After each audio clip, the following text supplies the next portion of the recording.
কাশ্মীরের পেহেলগামে হামলার পর যুদ্ধের দামামা বেজে উঠেছে ভারত পাকিস্তানের মধ্যে। সিন্ধু পানি চুক্তি স্থগিত, বাণিজ্য জাহাজ চলাচল বন্ধ, শুধু এসবেই থামেনি। শেষ পর্যন্ত সরাসরি হামলা পাল্টা হামলায় জড়িয়েছে দেশ দুটি। দক্ষিণ এশিয়ার পরমাণু শক্তিধর দুই প্রতিবেশীর এই যুদ্ধ কতটা প্রভাব ফেলছে বাংলাদেশে? যুদ্ধ আরও লম্বা হলে বাংলাদেশের জন্য কী ধরনের পরিস্থিতি অপেক্ষা করছে?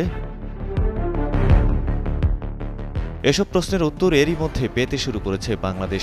ভারত পাকিস্তানের মধ্যে চলমান উত্তেজনা ও সামরিক সংঘাতের জেরে গতকাল ঢাকামুখী ৩টি ফ্লাইটকে পথ পরিবর্তন করতে হয়েছে। ওই ফ্লাইটগুলো কুয়েত ও তুরস্ক থেকে আসছিল। বাংলাদেশের বিভিন্ন এয়ারলাইন্স এখন পাকিস্তানের আকাশসীমা এড়িয়ে বিকল্প রুটে ফ্লাইট পরিচালনা করছে। ফলে কিছু ফ্লাইটে সময়ও বেশি লাগছে বলে জানিয়েছে বিমান বাংলাদেশ এয়ারলাইন্স কর্তৃপক্ষ। এতে যাতায়াতের ব্যয়ও বাড়ছে।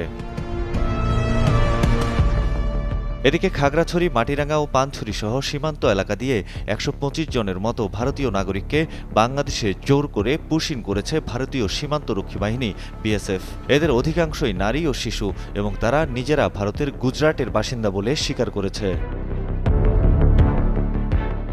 এখন যে কোনো ব্র্যান্ডের পুরাতন এসি বদলে নতুন ওয়ালটন এসিতে উপভোগ করুন 25% ছাড়।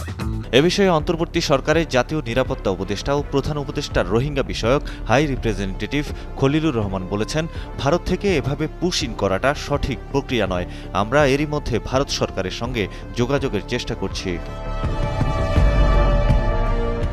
দুই দেশের মধ্যে সংঘাতের উত্তাপ ছড়িয়েছে বাংলাদেশের পুঁজিবাজারে। যুদ্ধের আতঙ্কে বুধবার লেনদেনের শুরুতেই ভীত হয়ে কম দামে শেয়ার বিক্রি করতে শুরু করেন বিনিয়োগকারীরা। এতে সূচক নিচে নামতে থাকে। হার বিবেচনায় গতকালের পতন ২০১৩ সালের ২৩ জুলাইয়ের পর সর্বোচ্চ।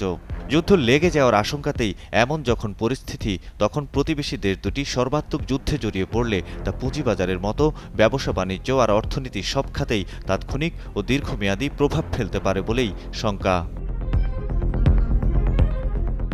নিরাপত্তা ও আন্তর্জাতিক সম্পর্ক বিশ্লেষকরা বলছেন, দুই বড় প্রতিবেশী দেশের মধ্যে যুদ্ধের ফলে অন্য দেশের উপর বাণিজ্য, যোগাযোগ সহ বিভিন্ন ক্ষেত্রে প্রভাব এমনিতেই চলে আসে।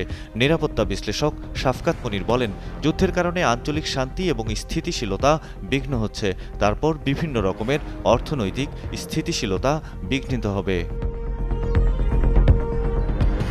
পরিস্থিতি মোকাবেলায় ভারত এবং পাকিস্তানের যুদ্ধাবস্থা নিবিড়ভাবে পর্যবেক্ষণ করছে বাংলাদেশ। উভয় দেশকে শান্ত থাকতে এবং সংযম প্রদর্শনের আহ্বান জানানো হয়েছে। আঞ্চলিক শান্তির স্বার্থে কূটনৈতিক সমাধান আশা করছে ঢাকা। গতকাল এক বিবৃতিতে বাংলাদেশের এ অবস্থানের কথা জানায় পররাষ্ট্র মন্ত্রণালয়। সৈয়দ মাহমুদ, কালের কণ্ঠ।